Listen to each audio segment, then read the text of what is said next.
Hello student, good afternoon.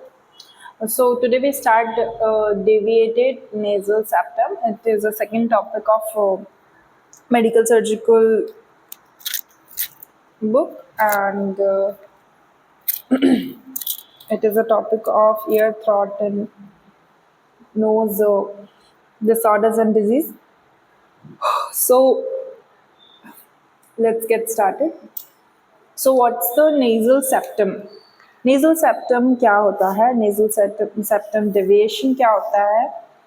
ये commonly physical disorder होता है नोज का, जो कि इन्वॉल्व होता है displacement of nasal septum. Displacement हो जाती है, अपनी जगह से खिसक जाना या अपनी जगह पर नहीं रहना सेप्टम का। सो उस कंडीशन में डेविएटेड नेजल सेप्टम कहा जाता है। तो इसमें deviated septum occurs with the thin wall of the nasal septum inside the nose. Nose के अंदर से डिस्प्लेस्ड हो जाता है एक साइड से। इसमें स्प्यूटम सेपरेट राइट और लेफ्ट नेजल में, नेजल कैविटी में आइडियली सिचुएटेड होता है, और ये सेंटर नोज इक्वली सेपरेटेड होते हैं दोनों, मतलब दोनों ही साइड से अलग अलग तरीके से सेपरेटेड होते हैं। ठीक है, तो आइए हम इसकी डेफिनेशन देखते हैं। तो देखिए, इंट्रोड्यूस कराते हैं नेजल सेप्टम को। तो यहाँ पे a deviated nasal septum occur when the thin wall between the nasal passage is displaced to one side.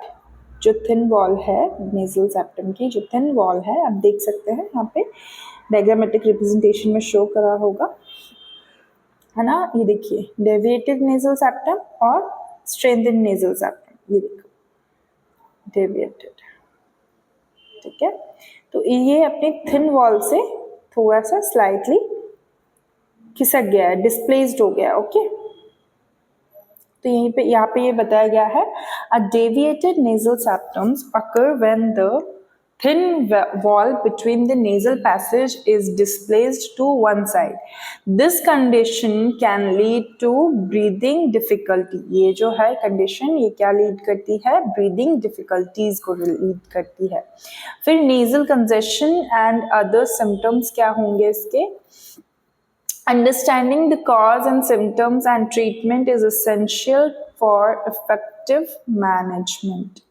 यहाँ पे अंडरस्टैंड करना होता है सिम्टम्स को, उसके ट्रीटमेंट को, और एसेंशियल इफेक्टिव मैनेजमेंट क्या होंगे, उन चीज़ों को हम अभी आगे देखेंगे। ठीक है, so let's continue, move towards the anatomy of nasal septum.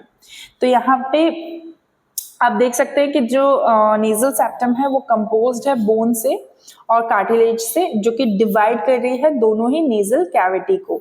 ये देखिए, नेजल सेप्टम ये इस तरीके से यहाँ पे ब्लू कलर से शो है। तो परपेंडिकुलर पैलेट है, ठीक है, एथमोइड बोन से कनेक्टेड है, फिर सेप्टल कार्टिलेज से भी कनेक्टेड है, और वोमर जो बोन है उससे यहाँ से ये कनेक्टेड है। ये रही नेजल बोन और ये फ्रंटल बोन है। फिर ये palatine process of maxilla, horizontal palatine है, ये सजाइटल सेक्शन है। तो ये देखो, नेजल सेप्टम इस तरीके से डिस्क्राइब किया गया यहाँ पे। फिर it play a vital role in the air flow regulation. मैं आपको इसमें दिखाती हूँ, ये देखो, ये इस जगह से सेप्टम को अलग किया गया है। ओके, तो वही, तो ये क्या है? The nasal septum is composed of bony and cartilage that divide into the nasal cavity, and it play a vital role in a airflow regulation. ये एक vital role play करता है एयरफ्लो को रेगुलेट करने के लिए नेजल फंक्शन में। ठीक है, a properly aligned septum help to maintain equal airflow through both nostrils. दोनों ही nostrils में equally airflow होता है यहाँ पे। ठीक है, so let's move towards the cause of deviated nasal septum. तो यहाँ पर डेविएशन के बारे में बात करें तो यहाँ पे डेविएशन कैसा हो रहा है, cause of deviated nasal septum में deviation can be congenital meaning some individual are born with crooked septum. देखो कुछ लोग, जो कुछ इंडिविजुअल्स हैं वो बॉर्न होते हैं इस क्रॉक्ड नोज, क्रूक्ड नोज मतलब कि जो जैसे मुर्गी होती है ना, मुर्गी की जो नोज होती है उसके थोड़ी सी वैसी, तो वो ऊपर की तरफ ऐसे थोड़ी सी डेविएटेड हो जाती है, अपनी अलाइन से डिटैचमेंट हो जाता है उसका, है ना। तो वहाँ वैसे ही सेप्टम के साथ पैदा होते हैं। और कुछ लोगों को ये ट्रॉमा की वजह से, कुछ फ्रैक्चर की वजह से, कुछ एक्सीडेंट की वजह से, स्पोर्ट इंजरी की वजह से डेविएशन होने के चांसेस होते हैं। ओके, तो कॉजेज क्या है इसके, या तो कंजेनाइटल हो, या क्रॉक्ड नोज हो, या फिर ट्रॉमेटिक की वजह से ये नोज ऐसी हो, या फ्रैक्चर की वजह से, या फिर इंजरी की वजह से, या ये डेविएशन होते हैं। फिर इसमें क्रॉनिक रेस्पिरेटरी इशू क्या है, इन्फेक्शन में contribute to the structural changes in the septum. किसी इन्फेक्शन की वजह से भी ये स्ट्रक्चरल चेंजेस हो सकते हैं। तो ये जो देख रहे हैं आप, ये नॉर्मल, ये वाला नॉर्मल नेजल सेप्टम है और ये वाला डेविएटेड नेजल सेप्टम है। दोनों में डिफरेंस देखिए, ये एक कॉमन फेस है, कॉमन फेस में नेजल सेप्टम दोनों ही नॉस्ट्रल्स इक्वली डिवाइडेड है, और इसमें ये जो दिख रहा है ये थोड़ा सा आपको दिखाती हूँ, ये जो है ये वाला पोर्शन यहाँ से, है ना, ये वाला पोर्शन यहाँ से थोड़ा सा डेविएटेड है, ठीक है। So this is the cause of deviated nasal septum.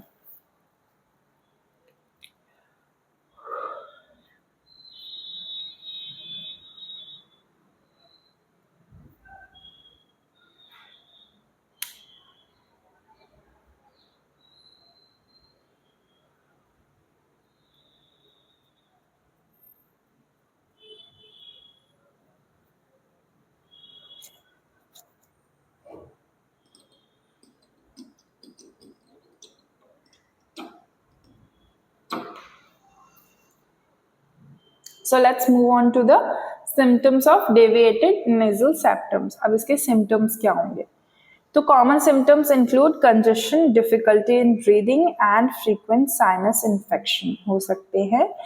फिर individual may experience snoring और sleep apnea due to obstruction of air flow। तो देखो इसमें आपको नॉस्टल्स अगर मैं बताऊं तो ये देखो इसके नॉस्टल्स, है ना, सिमिलरली इसके नॉस्टल्स, दोनों में डिफरेंस दिख रहा होगा, राइट। अब ये जो नेजल सेप्टम है, ये जो नेजल सेप्टम है ये क्या एक्सपीरियंस करेगा, स्नोरिंग साउंड, ठीक है, स्लीप एपनिया और ऑब्स्ट्रक्टेड एयर फ्लो होगा, है ना। तो इस कंडीशन में ऑब्स्ट्रक्टेड एयर फ्लो में स्लीप एपनिया होगा, है ना। फिर कोई प्रेशर जैसे फेशियल पेन, स्पेशली जो साइनसेस है, साइनसेस एरिया है वहाँ पर, है ना, तो यहाँ पे आपको फेशियल पेन वगैरह होगा। अब देखो डेविएटेड नेजल सेप्टम में क्यों होगा ये ऐसा सिम्टम्स क्यों शो हो रहा, क्योंकि वहाँ पर डिफिकल्टी हो रही है ब्रीथिंग करने में, फ्रीक्वेंट साइनस इन्फेक्शन हो रहा है। इसके पहले वाले चैप्टर में साइनसाइटिस में हमने पढ़ा था कि साइनस में इन्फेक्शन होगा जो, तो वो दिक्कत करेगा, वो ऑब्स्ट्रक्ट करेगा नोज को, फ्लूइड नेजल कंजेशन भी उसी की वजह से होता है, राइट। तो ये सारे कंडीशन, सॉरी, ये सारे कंडीशन सिम्टम्स में डेविएटेड नेजल सेप्टम में हमको देखने को मिलेंगे, ठीक है ना। और सब कुछ कुछ यहाँ पे प्रेशर भी होगा, ठीक है, यहाँ पे प्रेशर फील होगा स्पेशली साइनस एरिया में। अब साइनस एरिया हमारा यहाँ पे और यहाँ पे होता है, मैक्सिलरी साइनस बोलते हैं, एथमोइड साइनस होता है, हाँ, स्फेनॉइड साइनस होता है हमारे इधर, स्फेनॉइड, एथमोइड, स्फेनॉइस, है ना, फ्रंटल साइनस यहाँ पे होते हैं, है ना, ये 4 मेन साइनस होते हैं। तो जहाँ पे भी मैंने डॉट दिए है ना, ये जहाँ पे भी डॉट दिए हैं वहां पे ये साइनसेस होते हैं। तो इन साइनसेस, ये साइनस का काम क्या होता है, एयर को पैसेज करना, है ना, जिससे कि प्रेशर कम पड़े। अब वही साइनसेस में फ्लूइड अगर भरा होगा तो कैसे प्रेशर फिर वहां पे प्रेशर होगा, साइनसेस एरिया में प्रेशर होगा। Okay, so let's come towards the diagnosis of deviated nasal septum.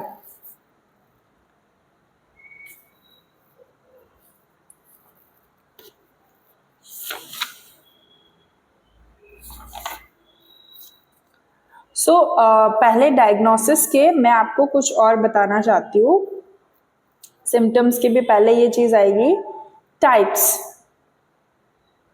यहाँ पर हम टाइप्स देख लेते हैं, ठीक है। जो नेजल सेप्टम है, स्टिप्लोप्लास्टी जिसको बोला गया है, यहाँ पे इसके टाइप्स होते हैं। तो टाइप्स में क्या क्या आएगा, पहला जो टाइप है ना, पहला जो टाइप है उसमें आएगा कार्टिलेजिनस,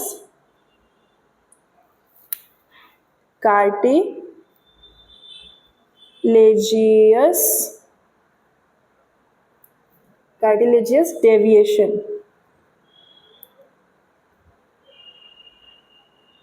ठीक है, कार्टिलेजियस डेविएशन आएगा। तो कार्टिलेजियस डेविएशन क्या होता है, इसमें ये टाइप है, ठीक है, डेविएशन का। तो कार्टिलेजिनस डेविएशन में क्या होता है, in these patients the upper bony septum and bony pyramid are central but they are dislocated. जो बोनी, ये वाला जो बोनीस पार्ट है ये तो होता है, पर जो कार्टिलेजिनस जो होता है, एक आप छू के देखना दबता है ये, तो ये जो कार्टिलेज होता है ना, ये थोड़ा सा डेविएटेड होता है, मतलब ऐसा नहीं होता होके वो थोड़ा सा ऐसा होगा, है ना, इस तरीके से। तो कार्टिलेजिनस में सेंट्रल तो होता है बोनी पार्ट, पर कार्टिलेजिनस पार्ट जो होता है उसका वो थोड़ा डेविएटेड होता है, ठीक है। फिर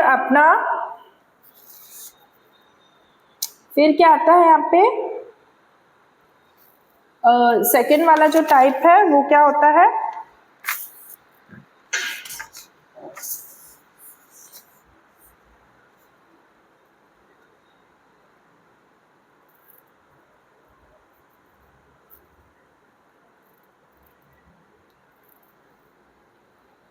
एक और दूसरा होता है कार्टिलेजिनस, है ना, कार्टिलेजिनस, मैं शॉर्ट फॉर्म यूज कर रही हूँ, कार्टिलेजिनस सेप्टम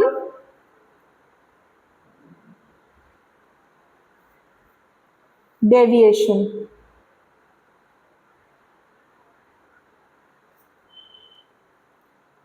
ठीक है। अब ये सेकेंड टाइप है। तो कार्टिलेजिनस सेप्टम डेविएशन में क्या होता है कि ये जो पिरामिड है, ये जो पिरामिड दिख रहा है आपको, ट्राइंगल शेप का बन रहा है, दैट इज कॉल्ड पिरामिड, है ना। तो अब इसमें जो है ना, देखो ये प्रॉपर अलाइनमेंट में है, ठीक है, बिल्कुल ही ऐसा शेप बन रहा है इसका, ठीक है। पर इसमें देखो, इसमें दिख रहा है आपको,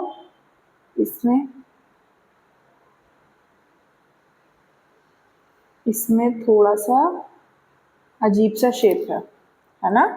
तो ये जो सेप्टम है ये प्रॉपर तरीके से बना नहीं है, सेप्टम, इसमें सेप्टम का डिसलोकेशन है, ओके। सेप्टम प्रॉपर तरीके से, सेप्टम किसको बोलते हैं, इस वाले पार्ट को, ठीक है। तो ये दूसरा वाला पार्ट है, ठीक है। अब जो होता है तीसरा वाला पार्ट, थर्ड क्या है, अब यहां पर तीसरे नंबर पे आता है एस डेविएशन, जिसको हम ये third middle opposite upper lower third deviation होता है, जिसमें दोनों मतलब ऊपर की तरफ से भी और नीचे की तरफ से भी, ये देखो एक अलाइनमेंट में है, ये ऊपर और नीचे तरफ से दोनों तरफ से ही, अभी तो ये इस तरफ मिडिल में है ना, मिडिल से बिगड़ा हुआ है, लेकिन ऊपर से ही नोज आड़ी टेढ़ी ऐसी ऐसी रहेगी, है ना। तो उस कंडीशन में जो नेजल सेप्टम है वो एजेस, मतलब सेप्टम गोज नो, मतलब डोमिनेंट फैक्टर होता है ये। पहले तो इसको सुन लो कि बोलते हैं क्या है।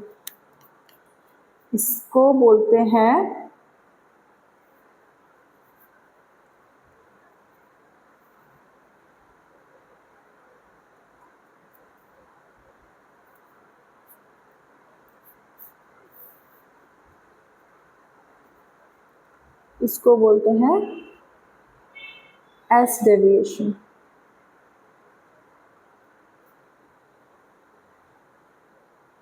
ठीक है, एस डेविएशन बोलते हैं इसको। क्या बोलते हैं? एस डेविएशन, मतलब सेप्टम डेविएशन। एस मतलब सेप्टम, ठीक है, सेप्टम डेविएशन।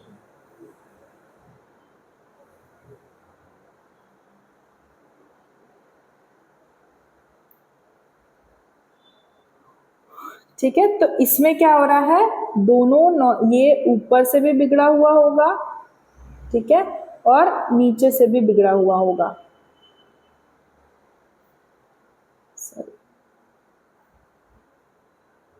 देखो ये ऊपर से भी बिगड़ा हुआ है, मतलब ये अभी तो मिडिल पोर्शन से बिगड़ा है, पर ये इसमें सेप्टल डेविएशन में पूरी सेप्टम ही बिगड़ी होगी, ये ऊपर से भी और नीचे से भी। ठीक है, तो ये किसके अंदर आएगा, ये इसके टाइप्स के अंदर आएगा। सो अब हम आगे बढ़ते हुए पढ़ते हैं इसका डायग्नोसिस। तो इस डायग्नोसिस में क्या है, health care provider typically diagnose the condition through a physical examination of the nasal passage.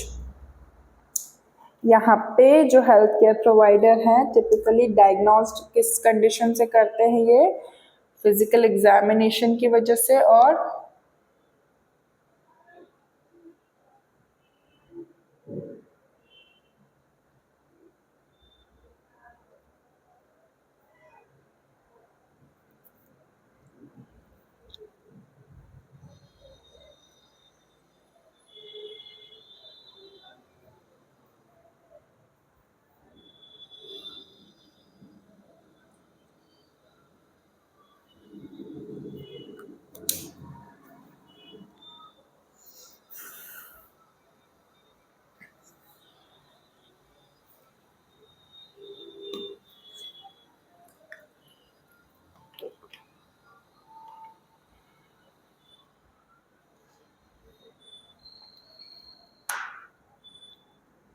देखो health care provider typically diagnose करते हैं ऐसी कंडीशन को जो फिजिकल एग्जामिनेशन के थ्रू जो नेजल पैसेज को देखकर करते हैं। ठीक है, इमेजिन टेस्ट देखते हैं वो, जैसे कि सिटी स्कैन वगैरह यूज करेंगे to assess the severity of the, यहाँ पे डेविएशन की सीवियरिटी को देखेंगे कि भाई कितना सीवियर केस में ये डेविएशन हुआ है। फिर पेशेंट की हिस्ट्री देखेंगे जो कि बहुत ज़्यादा क्रूशियल होगी ये जानने के लिए कि ये कोई रिलेटेड सिम्टम्स है या इम्पैक्ट है डेली लाइफ का, या फिर जेनेटिकली मतलब कंजेनाइटल प्रॉब्लम है ना। तो ये डिटेक्शन करने में बहुत ज़्यादा हेल्पफुल होगा। ठीक है,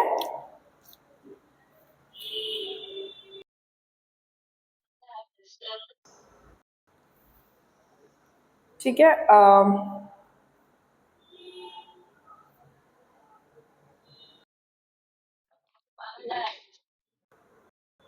फिर अब यहाँ पे पेशेंट की हिस्ट्री जो कि बहुत ज़्यादा क्रूशियल होगी सिम्टम्स रिलेटेड चीज़ों को देखने के लिए।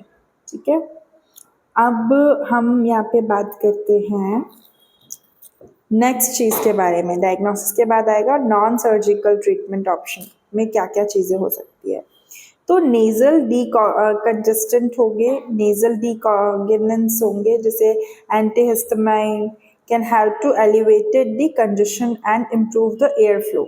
जैसे एंटीहिस्टामाइन ड्रग्स जो होंगे वो कंजेशन को इम्प्रूव करेंगे, एयर फ्लो को इम्प्रूव करेंगे, क्योंकि देखो डेविएटेड होने के कारण इक्वली वहाँ पे प्रेशर, मतलब एक ज़्यादा खुला हुआ और एक कम खुला हुआ है, प्रेशर पड़ेगा, है ना, एयर पैसेज नहीं होंगे तो बहुत ज़्यादा प्रेशर पड़ेगा। तो यहाँ पे और नेज़ल कॉर्टिकोस्टेरॉइड के अगर स्वेलिंग है, इन्फ्लामेशन है, इन्फ्लाम्ड है पैसेज, तो क्या हो जाए, रिड्यूस हो जाए, ठीक है। In some cases saline nasal spray भी हम देते हैं, है ना, टू प्रोवाइड रिलीफ और ड्राइनेस और कंजेशन फील ना हो, वहाँ ड्राइनेस फील ना हो, है ना, और वो रिलीफ दे, ऐसे स्प्रे हम वहाँ पर देखते हैं, ठीक है। फिर हम नेक्स्ट यहाँ पे बात करते हैं सर्जिकल ट्रीटमेंट। अब सर्जिकल ट्रीटमेंट में आएगा अपना स्टेप्टोप्लास्टी सर्जरी। स्टेप्टोप्लास्टी सर्जरी क्या होती है? A surgical procedure called septoplasty is performed under local and general anaesthesia with the endoscope. The surgeon makes an incision inside the nose, lifts up the lining of the septum and removes the railings. The deviated portions of the septal bone and cartilage septum is maintained in its new position by sutures and splint inside the nostrils. यहाँ पे थोड़ा सा cut लगा के nostril को ठीक करना है by giving an general anaesthesia के प्रोसीजर है ये, है ना। छोटा सा इंसिजन लगा के लिफ्ट अप करना है, लाइनिंग करना है सेप्टम को, और रिमूव जो डेविएटेड पोर्शन है उसको सेप्टल बोन से के कार्टिलेज से जोड़कर उसकी पोजीशन को मेंटेन करना है ना। तो ये किस में होता है? स्टेप्टोप्लास्टी में। स्टेप्टोप्लास्टी करेक्ट डेविएटेड सेप्टम करने में यूज होती है, ठीक है। मतलब क्या है ये? और एक होता है स्कम्बस रिसेक्शन, तो SMR, submucous resection, sorry I am so sorry, submucous resection होता है वो, है ना। तो उसमें सब म्यूकस रिसेक्शन में क्या करते हैं? This is an operation usually under general anaesthesia involving peeling back to the lining nose and septum, removing the cartilage. जो है ये पीलिंग बैक करते हैं सेप्टम को और कार्टिलेज को रिमूव करने के लिए यूज होता है ना। तो यहाँ पे जो सर्जरी है वो इन्वॉल्व होती है रिपोजिशनिंग करने में, रिमूव करते हैं पार्ट को, और सेप्टम को जो इम्प्रूव करती है एयर फ्लो को।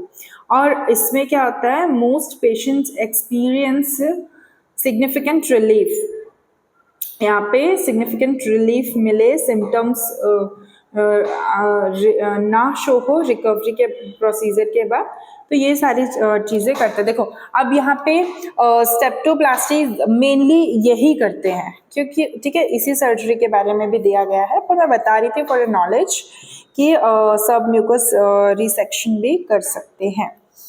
तो इस सर्जरी में ये इसीलिए जो डेविएटेड है सेप्टम्स को उसको करेक्ट करें और फिर वहाँ का एयर फ्लो जो है वो इम्प्रूव करें, जिससे सिग्निफिकेंट रिलीफ मिलता है पेशेंट को सिम्टम्स से और रिकवरी की प्रोसीजर होती है, ठीक है।